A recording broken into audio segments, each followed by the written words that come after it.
Hello বন্ধুরা, অর্পিতাস কিচেনে তোমাদের সকলকে স্বাগত। সন্ধে হলে মনটা কিন্তু ছটপট করে কিছু চটপটা খাওয়ার জন্য, আর সেটা যদি হয় পাপড়ি চাটের মতন জিনিস, তাহলে তার কিছু বলারই নেই। মোড়ের মাথার দোকানের পাপড়ি চাট হোক কিংবা মেলারি পাপড়ি চাট হোক, খেতে কিন্তু অসাধারণ লাগে। কিন্তু সবসময় তো আর বাইরে গিয়ে পাপড়ি চাট খাওয়া যায় না, তার জন্য বাড়িতেই কিভাবে এরকম মেলার স্বাদের পাপড়ি চাট তৈরি করতে হয় সেটাই আজকে তোমাদের সাথে শেয়ার করব। এই পাপড়ি চাট করতে কিন্তু খুব একটা ঝামেলা নেই, বাড়িতে সব কিছু জোগাড় থাকলেই কিন্তু খুব সহজভাবে খুব তাড়াতাড়ি এই পাপড়ি চাটটা তৈরি করে নেওয়া যায়। আর এটার স্বাদ কিন্তু কোনো অংশে মেলার পাপড়ি চাটের থেকে কম নয়। তাহলে চলো দেখো কিভাবে আমি এই চাটটা তৈরি করি। তো প্রথমেই পাপড়িগুলো বানাবার জন্য আমি এখানে নিয়ে নিয়েছি কিছুটা পরিমাণে রুল ময়দা। রুল ময়দার ওপর দিয়ে দিলাম কিছুটা পরিমাণে জোয়ান, আর দিয়ে দিলাম সামান্য পরিমাণে লবণ। লবণ আর জোয়ানটাকে খুব ভালোভাবে ময়দার সঙ্গে মিশিয়ে নিলাম। এবার এখানে দিয়ে দিলাম কিছুটা পরিমাণে সাদা তেল ময়ামের জন্য। সাদা তেলটা দিয়ে খুব ভালোভাবে ময়দাটাকে ময়াম করে নিয়েছি। এবার আস্তে আস্তে জল দিয়ে একটা শক্ত ডোয়ের মতন মেখে নেব। দেখো আমাদের ময়দাটা খুব ভালোভাবে মাখা হয়ে গেছে, আর ময়দাটা কতটা শক্ত হয়েছে সেটা তোমরা দেখেই বুঝতে পারছো। ঠিক এরকমভাবেই ময়দাগুলো মেখে আমরা লেচি বানিয়ে নেবো ছোট ছোট করে। এবার লেচিগুলোকে একটা জায়গার মধ্যে রেখে পাতলা করে আস্তে আস্তে বেলে নেব। এটা তোমরা ময়দা দিয়েও বেলতে পারো, কিন্তু আমি এখানে এমনি বেলে নিয়েছি। এবার পাতলা করে লেচিটা বেলে নেওয়ার পর একটা কাঁটা চামচের সাহায্যে ফুটো ফুটো করে দিতে হবে, কারণ আমরা পাপড়ি চাটগুলো কিন্তু যাতে না ফোলে সেই জন্য। এবার একটা গ্লাস নিয়ে কি ছোট যে কোনো একটা জায়গা নিয়ে ঠিক যেমন পাপড়ির সাইজ হয় সেরকমভাবে আমরা গোল গোল করে কেটে নেব। তোমাদের হাতের সামনে যেটা তোমাদের সুবিধা হয় সেটা দিয়েই করো। আমার এখানে গ্লাসটা ঠিক ছিল, সেই জন্য গ্লাস দিয়েই আমি এখানে কেটে নিয়েছি। দেখো এরমভাবে গোল গোল গোল গোল করে কিন্তু পাপড়িগুলো কেটে নিয়েছি। দেখো তাহলে কত সহজে কিন্তু এই পাপড়িগুলো তৈরি করে নেওয়া গেল। আর এই বাকি যে ময়দাটা থাকলো সেটা কিন্তু ফেলে দেবো না, সেটাকেও আবার জোগাড় করে রেখে আবার পরবর্তীকালে বানিয়ে নেওয়া হবে। এবার দেখো একটা কড়াইয়ের মধ্যে সাদা তেল খুব হালকাভাবে গরম করে নিয়েছি এবং লো আঁচে এই পাপড়িগুলোকে আমি দিয়ে দিয়েছি।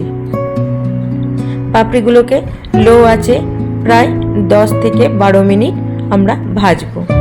এটাকে লো আঁচে ভাজতে হবে, কারণ এটা যেন ভেতর পর্যন্ত ভাজা যায়। হাই হিটে ভাজলে ওপরটা পুড়ে যাবে আর ভেতরটাও ক্রিস্পি হবে না। দেখো যেমনভাবে আমি এখানে ভেজেছি ঠিক তেমনভাবে পাপড়িগুলোকে ভেজে নিতে হবে লাল লাল করে। এরকমভাবেই আমি সমস্ত পাপড়ি কিন্তু ভেজে নিয়েছি। তাহলে দেখলে তো কত সহজেই এই পাপড়িগুলো বাড়িতেই তৈরি করে নেওয়া যায়। এরকমভাবে পাপড়ি তৈরি করে তোমরা এয়ার টাইট বাটিতে প্রায় 1-1.5 মাস সংরক্ষণ করে রাখতেই পারো। এবার এখানে আমি কিছুটা পরিমাণে আলু সেদ্ধ করে নিয়েছি। এবার একটা শুকনো কড়াইয়ে দিয়ে দিয়েছি কিছুটা পরিমাণে জিরে, শুকনো লঙ্কা আর লবণ। জিরে, শুকনো লঙ্কা, লবণটাকে খুব ভালোভাবে শুকনো খোলায় নেড়ে চেড়ে ভেজে নিতে হবে।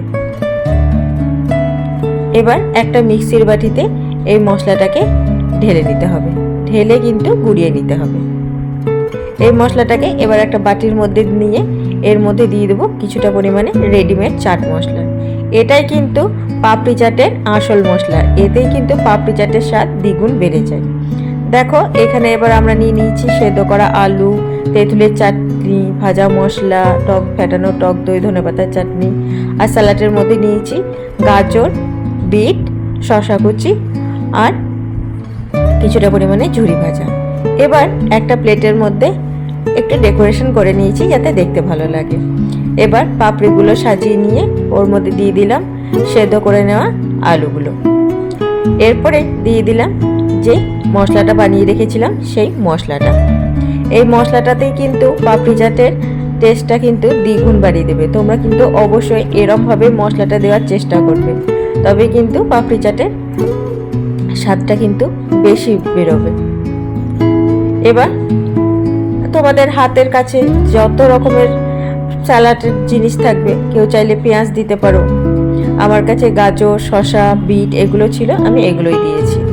এবার দিয়ে দেবো ফ্যাটানো টক দই, দিয়ে দিলাম গাজর কুচি, শসা কুচি, ধনেপাতার চাটনি, তেঁতুলের চাটনি। যে যেমনভাবে পারো ঠিক সেরকমভাবে ডেকোরেশন করবে। কেউ বেশি স্যালাড খেতে পছন্দ করো, কেউ কম স্যালাড খেতে পছন্দ করো, যে যার মনের মতন করে এবার ডেকোরেশন করে নাও। এবার সব কিছু সস স্যালাড দিয়ে ওপর থেকে ঝুরি ভাজা ছড়িয়ে দিলাম। ঝুরি ভাজা ছড়িয়ে আর ওপর থেকে দেখতে সুন্দর লাগার জন্য দিয়ে দিলাম কিছুটা পরিমাণ বিটের টুকরো। তাহলে দেখলে তো কত সহজেই আমাদের এই পাপড়ি চাট তৈরি করে নিয়ে নিলাম। আর খেতেও কিন্তু হয়েছিল অসাধারণ। কি দেখে জিভে জল আসছে তো? তাহলে ঝটপট তোমরাও কিন্তু বাড়িতে এরমভাবে পাপড়ি চাট একদিন বানিয়ে নিও। আর আমার চ্যানেলটাকে লাইক, শেয়ার, সাবস্ক্রাইব করে আমার পাশে থাকতে ভুলো না। Bye bye.